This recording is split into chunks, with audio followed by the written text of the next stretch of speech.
반갑습니다.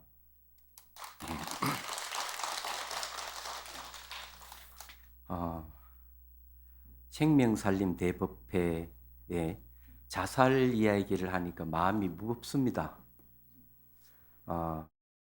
또 한편으로는 오늘 이 자살에 대한 이야기를 좀 하고 희망적인 이야기도 좀 해야 되지 않겠나 하는 생각을 하고요. 기본적인 불교에서는 생명을 어떻게 보고 있는가, 이것도 우리가 이야기를 해야 될 것 같습니다. 그리고 그 자살을 예방하는 데 있어서 뭐가 필요하냐,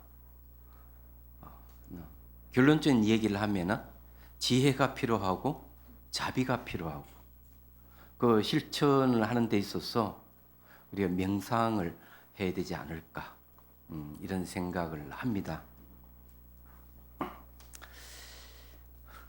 우선 그 앞에서 사회자가 얘기했듯이 하루 평균 36.5명이 자살을 하고 있고 1년에는 13,000여 명이 죽습니다.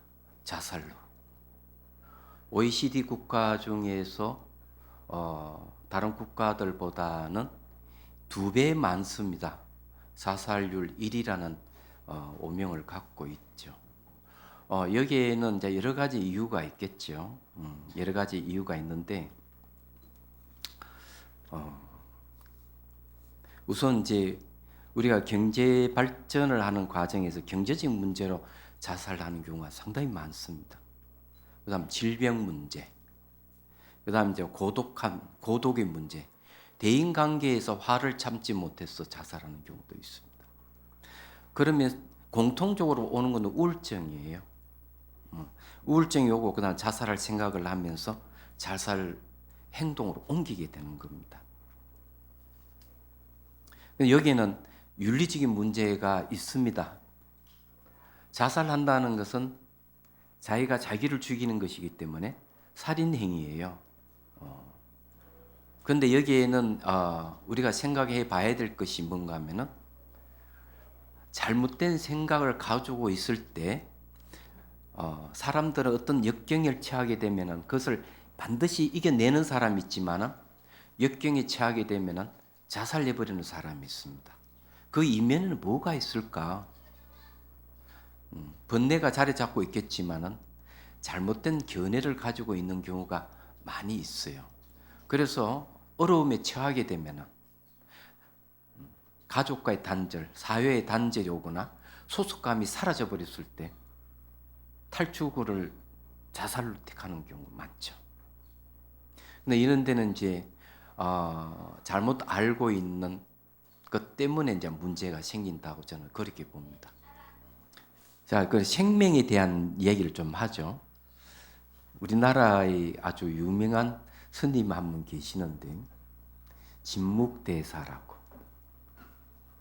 진묵대사가 어느 날 가다 보니까 아이들이 개울가에서 물고기를 잡고 있어요. 그래 같이 뛰어들어서 같이 물고기를 잡고, 그래서 같이 이제 솥에다가 넣어가지고 끓여서 먹는 거예요. 우리는 생각하면 스님이 저럴 수가 있을까? 그러고는 이제 뒤를 까고 끙 하고 밀어내기를 합니다. 그런데 이게 웬일입니까? 물고기들이 똥구멍을 통해서 막 살아서 나오는 거예요. 아이들이 그걸 보고 깜짝 놀라는 거죠. 진묵대사는 실제로 고기를 먹은 것이 아니고 아이들을 먹는 것을 되살려 놓은 것이죠. 왜 그런 행동을 했을까? 이게 아주 간단한 것이지만은 여기 붓다의 가르침이 여기 들어가 있는 거예요. 그걸 실천하신 거고요. 불교에서는 생명을 어떻게 보느냐? 어머니로 봅니다. 생명은 어머니라는 거죠. 어머니는 생명을 낳고 생명을 기르고 생명을 존속시키는 게 어머니예요. 이거는 모든 생명체에 공통되는 겁니다. 인간만 그런 게 아니에요. 여러분들 다 어머니예요. 저도 어머니고. 왜 생명을 존속시킬까? 왜 낳고 기를까? 어떤 생명이든 괴로움을 좋아하는 생명은 없습니다. 꿈틀거리는 지렁이도 밟으면 괴로워해요. 전부 다 살기를 바라고 행복을 바라는 거죠. 그런데 왜 자살을 할까 이거죠. 마음이 아프죠. 그래서 여기에는 이제 우리가 알아야 될 사항이 상당히 많습니다. 생명의 무게는 같다는 것을 우리가 인식을 하셔야 돼요. 대지도론에 보면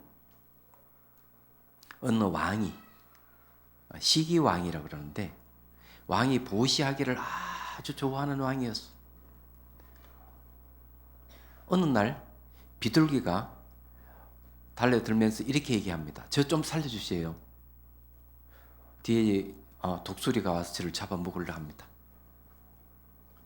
그래서 왕이 그 비둘기를 보호를 했습니다. 독수리 와서 내 먹잇감 내놔라. 이렇게 하니까 그러면 이 비둘기의 무게만큼 고기를 주겠다. 그러니 독수리가 따뜻한 피와 살이 필요하다. 그러니까 저울대를 가져와 가지고 허벅지의 살을 베어서 무게를 달았어요. 비둘기가 무거운 거죠.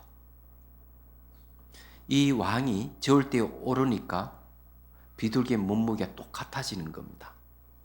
왕이 이렇게 얘기합니다. 이 비둘기는 살려주고 내 몸을 주겠다. 이렇게 얘기합니다. 여기에는 이 무게라고 하는 생명의 무게는 같다 하는 얘기예요. 왜 이런 가르침이 있을까? 이거 좀 고민을 해봐야 돼요. 좀 심각하게 생각해 봐야 될 문제예요. 사람은 말이죠. 죽으면은 그뿐이다고 생각하는 사람도 많아요. 죽으면 아무것도 없어. 이렇게 생각하는 사람이 있습니다. 이런 사람은 허무주의자들이에요. 이런 생각을 갖고 있는 사람은 극한 상황이 몰리면은 그걸 역경을 이겨낼 생각을 하지 않고 자살해버립니다. 내 죽으면 끝나는데. 또 한 사람은 내가 죽어도 내 자아는 죽지 않기 때문에 자살해도 괜찮아. 이렇게 생각하는 사람이 있습니다. 이건 영혼주의라고 합니다. 이런 잘못된 견해를 깔고 있을 때 어떤 소속감이 박탈되고 단절감이 생기고 무력감이 빠지게 되면 자기 생명을 가차없이 버려버리는 거예요. 근데 올바른 태도가 아닙니다. 그 이유를 지금 설명을 해드리죠. 그리고 이제 우리가 어떻게 해야 될지도 얘기를 하겠습니다.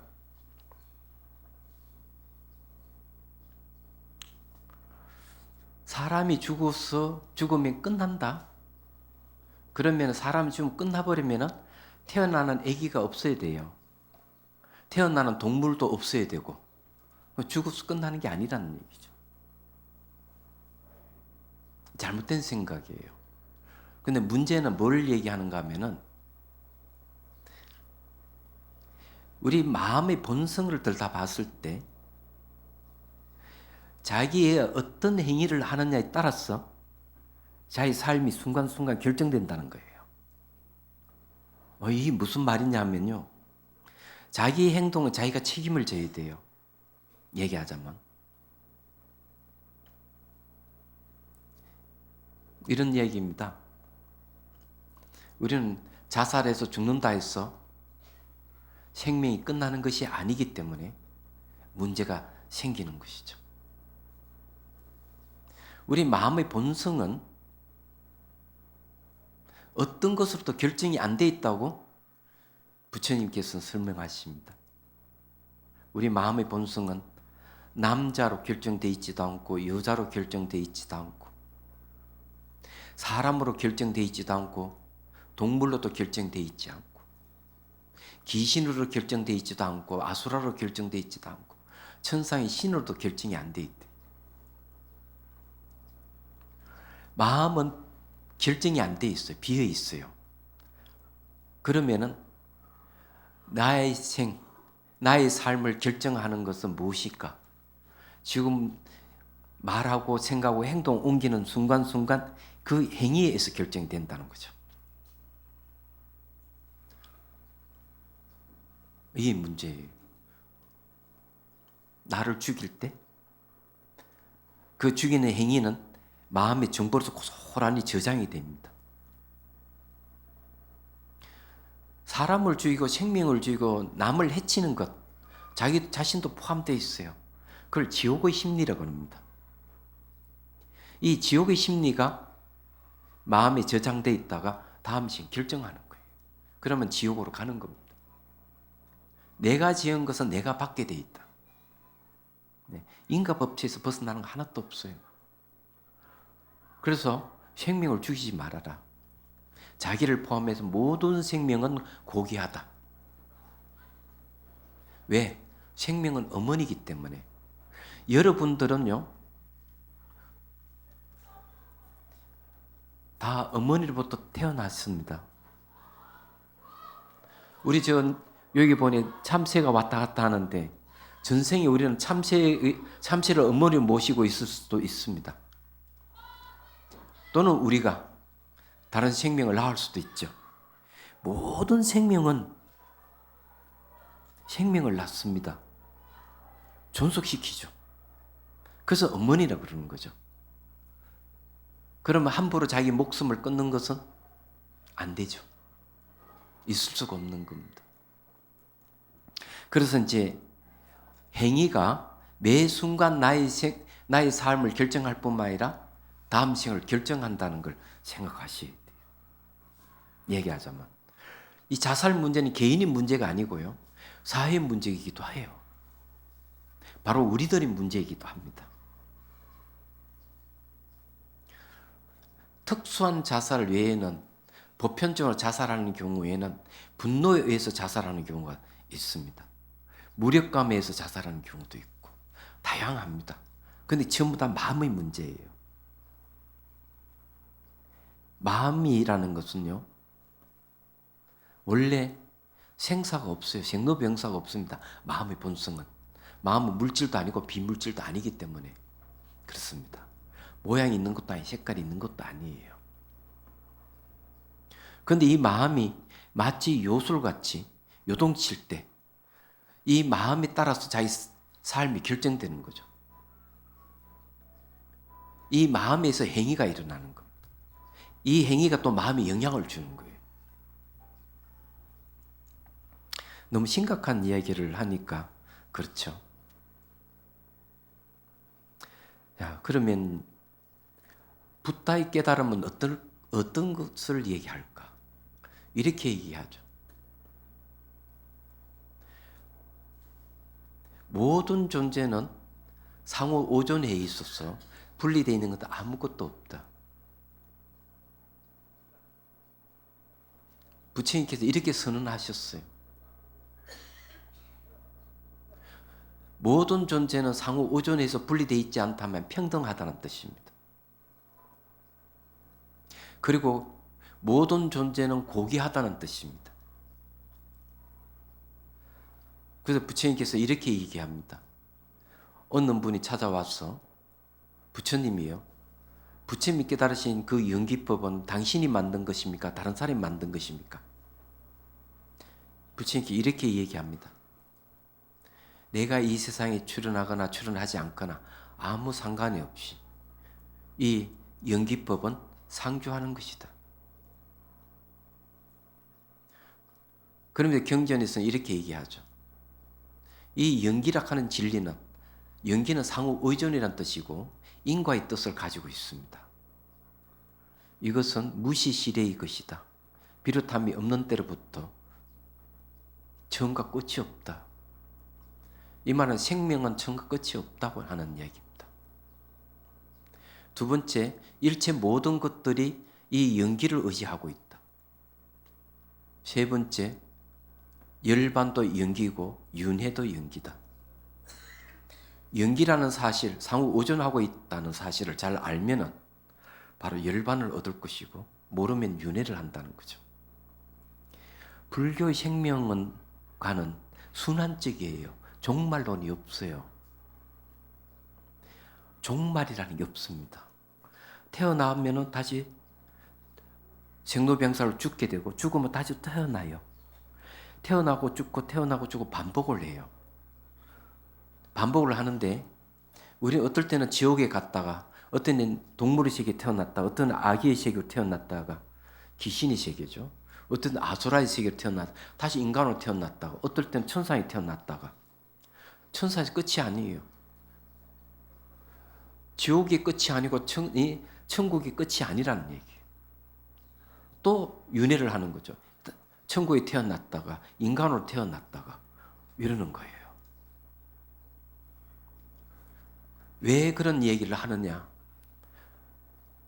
우리가 살고 있는 이 세계는 끊어서 보면 생로병사가 있고 성주개공이 있어서 끝나는 것 같은데 끝나지 않는데 이 우주도 성주개공 이루어졌다가 머물다 파괴도 없어져버려요. 그럼 또 폭발이 일어나 빅뱅이 일어나면 또 생명체가 또 생겨요. 성주개공 또 이런 공하면 또 이루어지고 또 머물렀다가 파괴 또 사라지면 또 이루어졌다가 이래 순환적인 거죠. 우리는 성주 머물고 있는 그 세계에 중생들이 살고 있다고 부처님께서 얘기를 합니다. 우리 살고 있는 우주도 무시무종이에요. 처음과 끝이 없고 생명체도 마찬가지예요. 그럼 이렇게 생각하면은 뭐 마음대로 살아도 되겠네. 뭐 끝이 없으니까 뭐 자살한도 무슨 상관이 있어? 근데 문제는 뭐가 문제일까 이죠. 모든 생명체는 괴로움을 싫어하는 거죠. 괴로움을 싫어하는 겁니다. 그래서 악행을 했을 때 악한 결과가 온단 말이에요. 그걸 싫어해요. 사람들은 무지에서 잘못을 저지를 뿐이에요. 무지에서. 괴로움은 번뇌가 있습니다. 뒷면에. 그러니까 내가 괴롭다 하는 것은 까르마 업이죠. 업에 의해서 괴로움을 당하고 업은 다시 번뇌에 의해서 업을 짓는 거예요.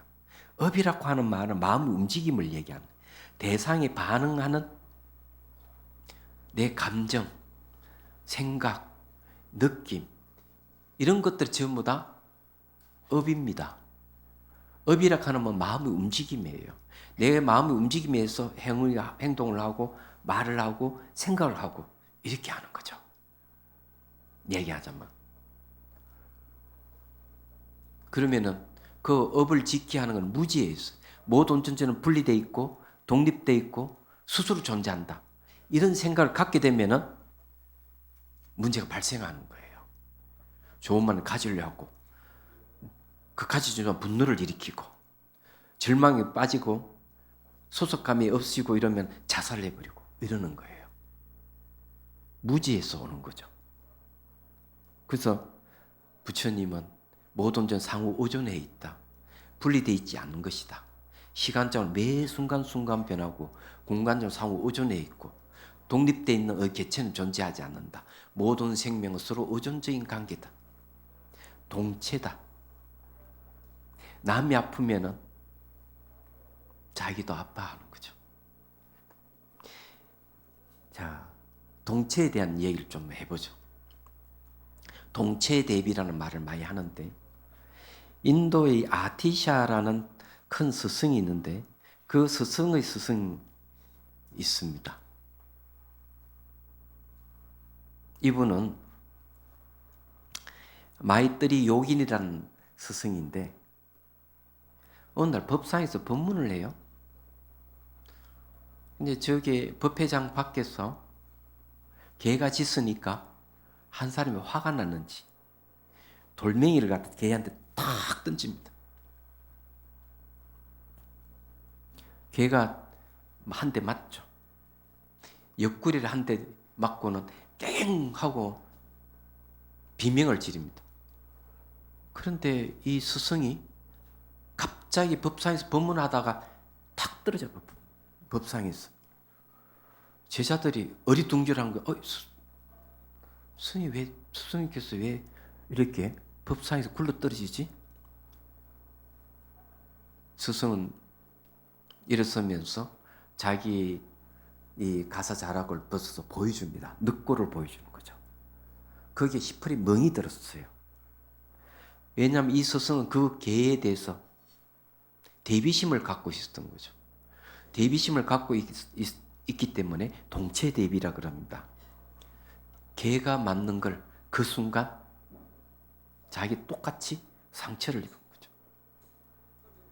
모든 생명을 어머니로 생각하고 같은 한 뿌리로 생각하고 있는 거죠.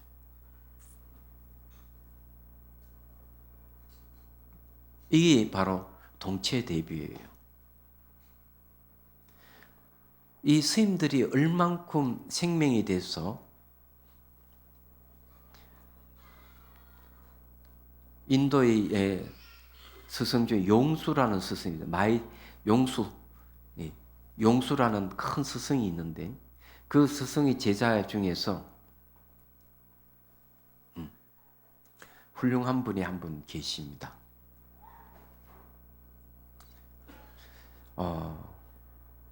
대바라고죠. 대바라는 이 스님은 아주 법문을 잘하시고 변론에 뛰어났어요. 그 외도들이 이 스님을 죽이려고 호순타탐 노리고 있다가 어느 날 칼을 품고 들어가서 이제 대담을 하죠. 대담을 하면서 서로 주고받고 하면서 칼을 끄집어내서 배를 찔러요. 창자를 도려내요. 근데 이 스승은 어떻게 했을까? 배를 움켜쥐면서 이렇게 얘기합니다. 보통 사람 같으면 기절을 해버리거나 아마 죽으면서 내 귀신이 돼서 너 가만두지 않겠어 이럴 건데 안 그렇겠어요? 그렇게 하지 않았어요. 배를 움켜쥐면서 너가 여기 있으면 내 제자에 붙들려서 죽을 것이다. 얼른 뒤쪽으로 도망을 가라. 죽는 순간에도 자기를 죽인 사람을 도래 상대의 생명을 염려하는 마음, 이걸 대비심이라고 그래요. 큰 연민심이라고 그럽니다.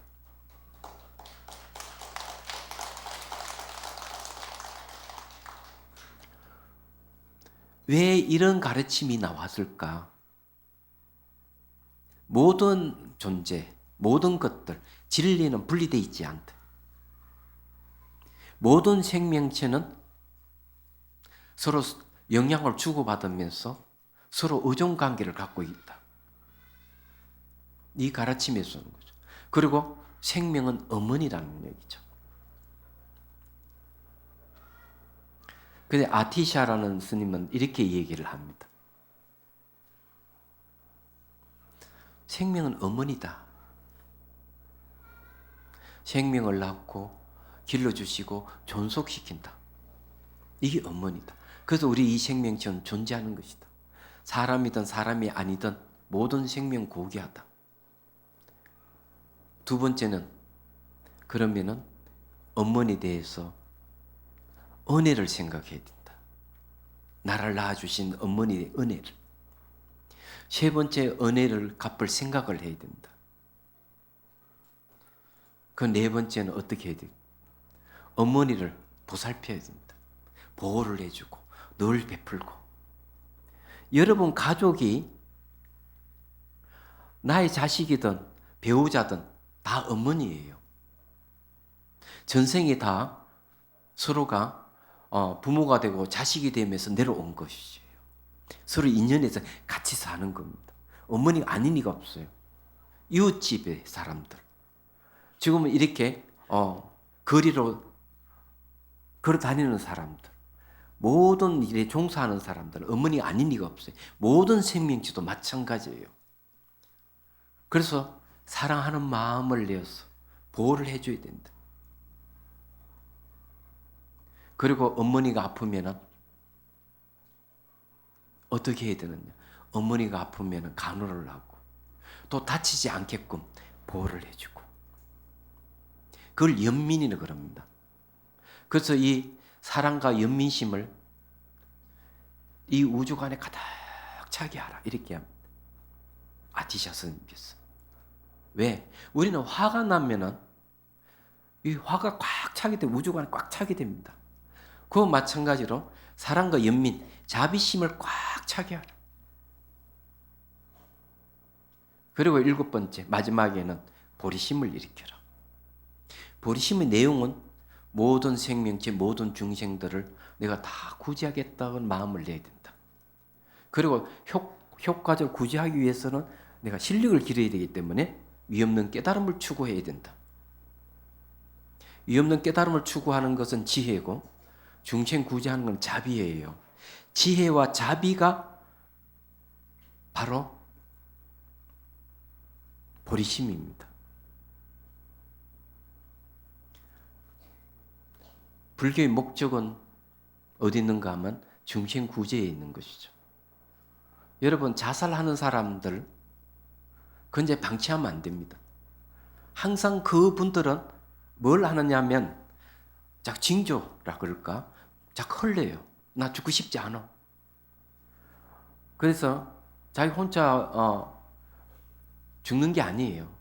가족에게, 친구에게 나 죽고 싶어 이런 말을 해요. 그러면 이건 징조로 봅니다. 그럴 때 얼른 조치를 해야 돼요. 만났어. 위로해주고 따뜻한 말 한마디, 미소를 띄워주는 것. 이것이 뭐 그 사람의 마음을 녹이고 자살을 방지할 수 있답니다. 자꾸 혼잣말로 죽고 싶다고 흘릴 때는 그냥 두시면 안 되는 거예요. 그리고 자꾸 이렇게 사람 만나는 회피하고 이럴 때도 조심해야 돼요. 행동을 보고 위험하다 싶으면 늘 같이 대화를 하고 그 사람에게 희망적인 얘기를 해줘야 돼요.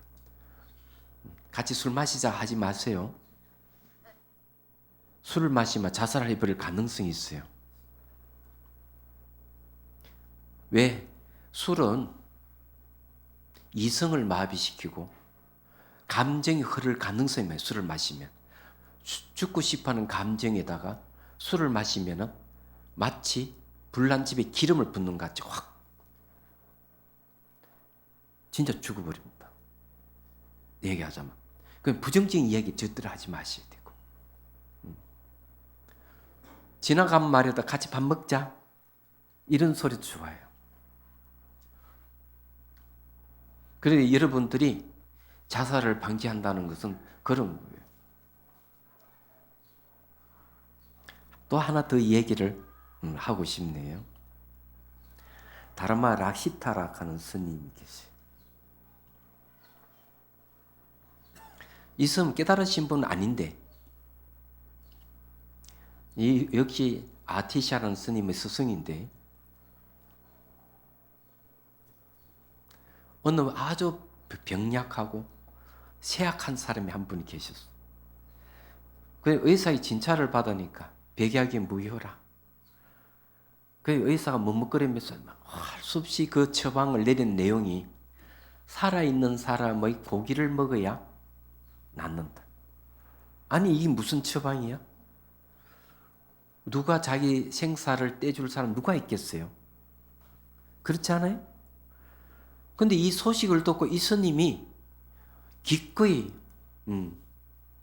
자기 살을 베어서 주는 거죠.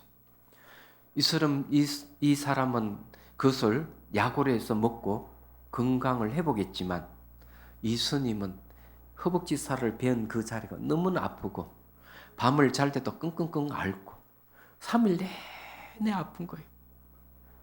깨달으신 분이 아니라서 참기 어렵겠죠. 3일째 되는 날 비몽사몽간에 웬 동자가 탁 나타나더니만 아이고 스님 너무 아프겠다. 힘드시죠. 그러면 이래 손으로 그 상처를 싹 쓰다듬어줘요. 동자가 간신보살의 화신이에요. 이분이. 그러니까 너무 시원한 거예요. 이렇게 쓰다듬어 주는데 그 아침에 깨어나고 보니까 상체가 다 안 물었어. 통증이 없는 거예요. 신기하죠. 그래서 이 선생님 생각을 한 거죠. 생각을 하고는 바로 공성을 깨닫게 됩니다. 연기의 다른 이름. 상호 의존하고 있다 하는 것은 독립된 개체가 없다는 뜻이에요. 독립된 개체가 없는 걸 공성이라 그래요. 내재하는 것이 비어있다. 이게. 자기가 살을 배워서 그 사람에게 병자에게 준 것, 이 자체가 뭔가 하면은 공의 뜻이, 연기의 뜻이에요. 너 나 분리되어 있지 않아. 하는 이 마음이에요. 그것을 깊이 사유하고 깨달음을 얻게 되죠. 우리는 자기 살을 배워주지는 못할 망정 말 한마디라도 아름다운 말, 위로가 되는 말을 해주면 얼마나 좋겠어요. 이게 뭔가 하면은 자비심을 베푸는 거예요. 사랑이라는 것은요. 사랑은 베풀어서 상대를 기쁘게 하는 거예요. 연민이라 하는 것은 상대가 괴로우면 같이 괴로움을 나누고 슬픔은 같이 슬픔을 나누는 거예요. 그리고 그 사람이 괴로움에서 완전 벗어나게 하는 걸 연민이라고 그래요. 연민은 책임감이 따르는 겁니다. 우리는 사랑과 연민을 가지시는 거예요. 이 운동을 해야 돼요. 그러려면은요, 몇 가지 우리가 해야 할 일이 있습니다. 생명을 가볍게 생각하고 남을 해치거나 자기를 죽이는 행위는 불살생계에 어긋나는 거예요. 도덕적으로 문제가 있는 거예요. 그리고 안 좋은 가부를 가져옵니다. 그래서 우리 절에서는 적어도 한 달에 한 번 정도는 포살법회를 열어야 됩니다. 포살법회라 하는 것은 요즘 말하면 도덕성 회복 운동이에요. 우리 절에서 먼저 이걸 해야 됩니다.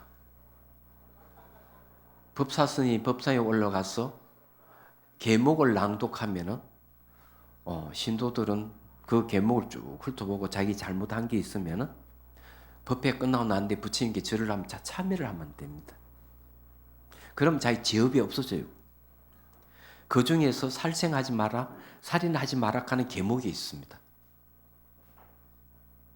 도둑질 하지 마라, 이것도 있죠.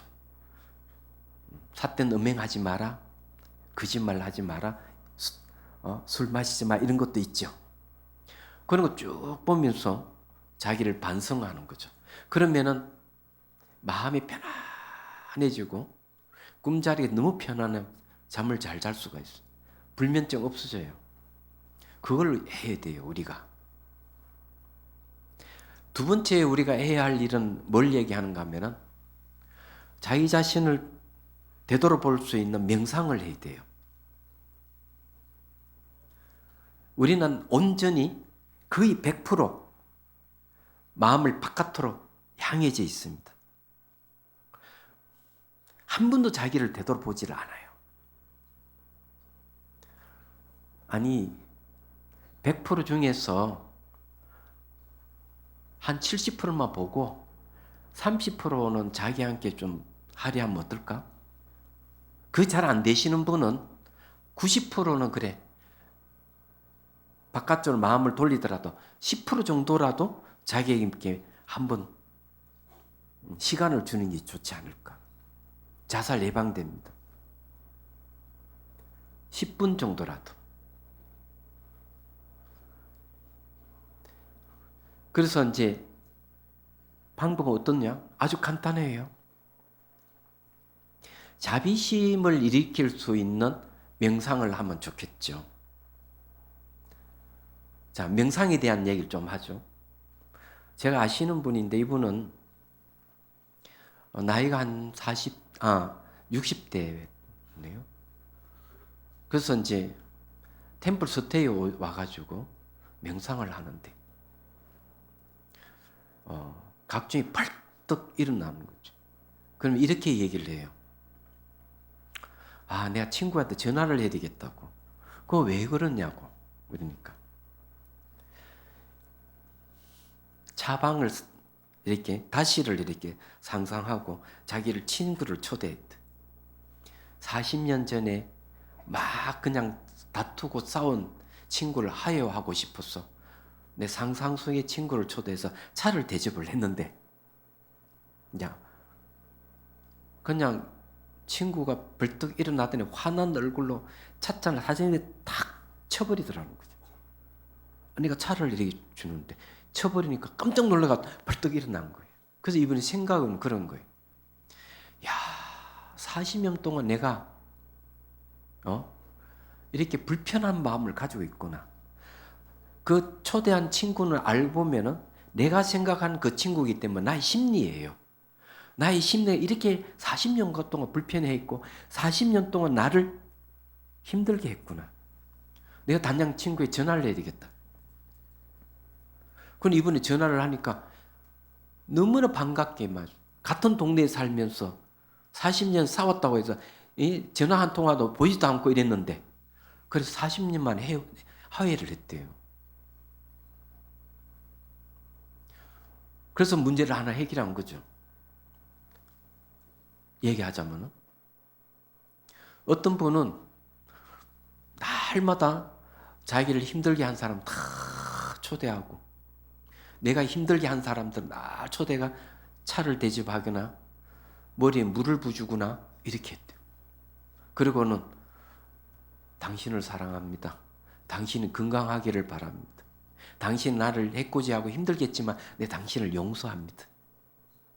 내가 힘들게 한 사람, 당신은 나 때문에 너무 힘이 들었죠.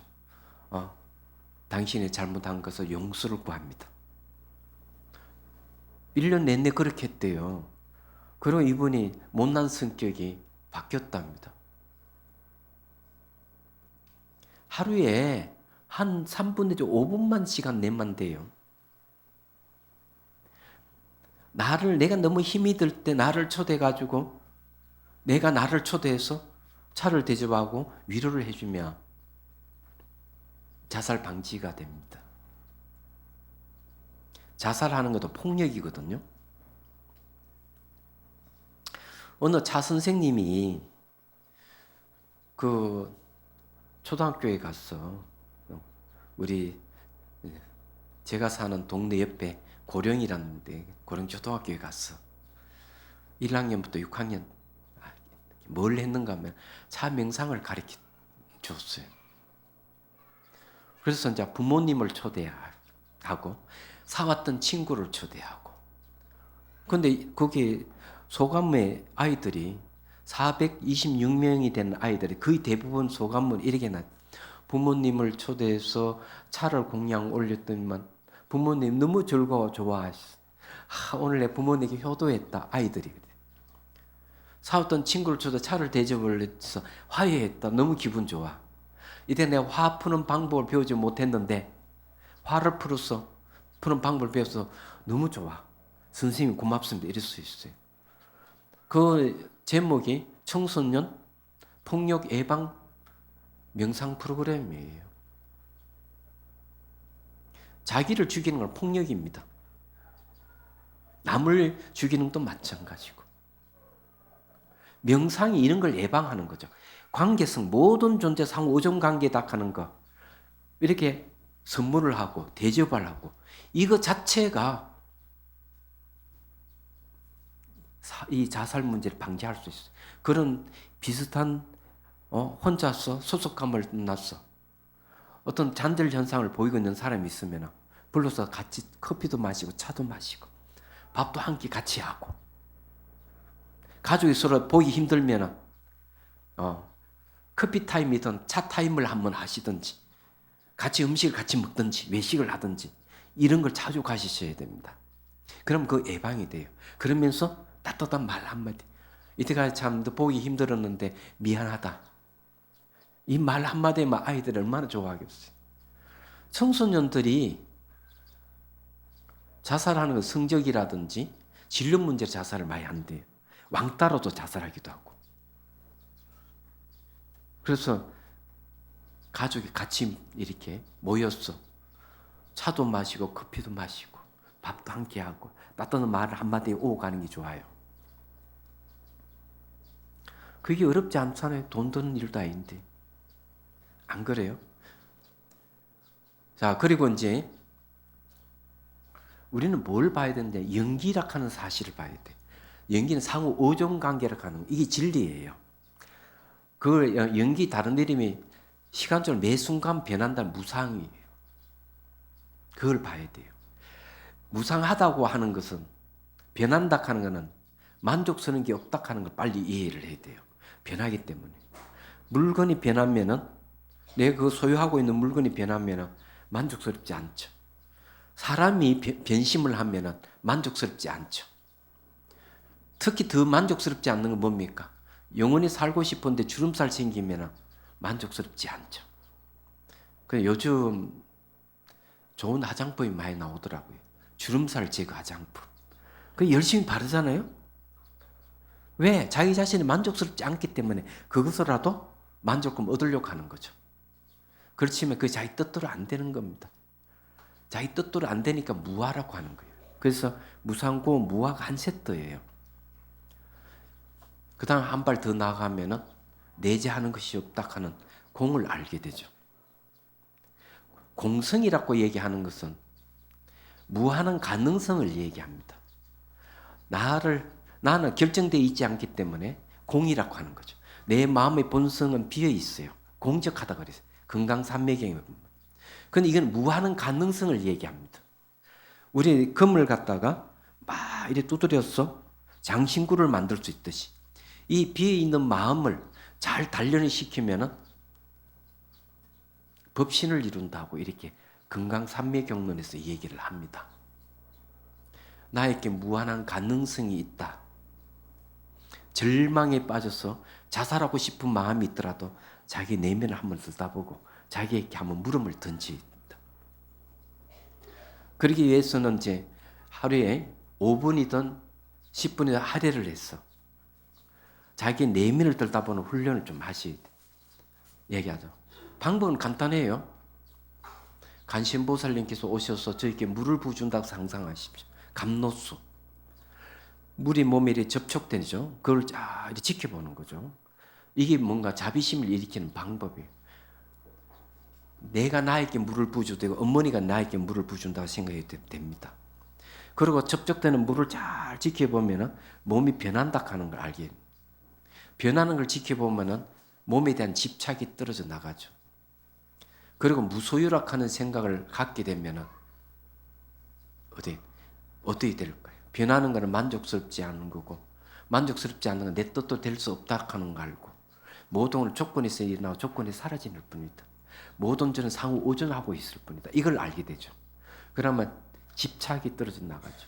집착이 떨어져 나가면 탐욕과 분노가 없어지고 탐욕과 분노가 없어지면 마음이 편안해지고 탐욕과 분노에 의해서 성취감을 느끼지 못하는 사람은 자살하는 마음을 거두게 되죠. 이제 좀 더 나가면은 변하는 것은 지나간 건 돌아오지 않고 미래는 오지 않을 수 없고 현재 머물지 않는다는 걸 알고 머물지 않는 데다 다 머물러 보면은 그게 일어나고 사라지면 생사가 없는 줄 알게 되죠.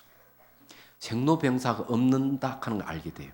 그 자리 계속 지속해 가면은 생로병사가 없는 열반을 얻을 수가 있어요.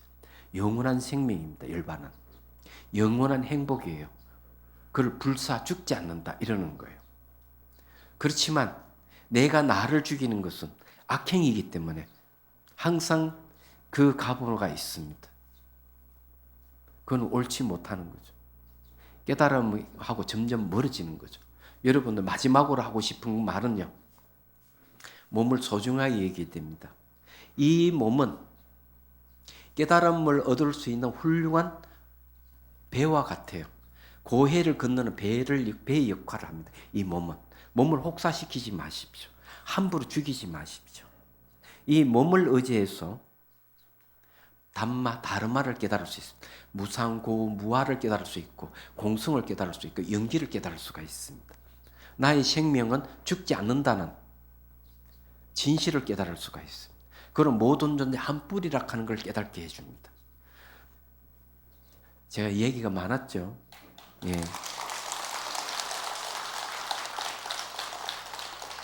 마지막으로 얘기하시오. 생명은 어머니다.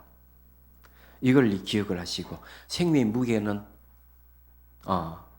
똑같다. 그리고 붓다의 가르침 부처님은 모든 생명은 분리되어 있지 않다. 진묵대사가 얘기했듯이 아이들이 잡아서 죽인 것을 다 입에 넣어서 다시 되살려내는 게 바로 붓다의 가르침이다. 개가 돌에 맞아 깨갱할 때 동체제비를 발휘하는 그 스님은 자기가 대신 그것을 맞아주고 법상이 떨어진 이야기. 남이 생사를 먹어야만 산다니 자기 살을 떼어준 스님 이야기. 이것이 바로 붓다의 가르침이에요. 그래서 우리는 이것을 잘 생각하시고 따뜻한 말 한마디, 오늘 집에 가서 혹시 소홀함이 없는가 늘 살펴보시고 90%는 바깥으로 마음을 쏟더라도 10% 정도는 자기를 위로하고 내면을 들여다보는 훈련. 이제 늘 물을 부어주고 자기에게 위로를 해주고 평안을 줄 수 있도록 하면 얼마나 좋겠어요. 별로 어려움도 아니에요. 네. 같이 자살 예방하는데 같이 힘쓰고 포살 법회도 하고요. 네.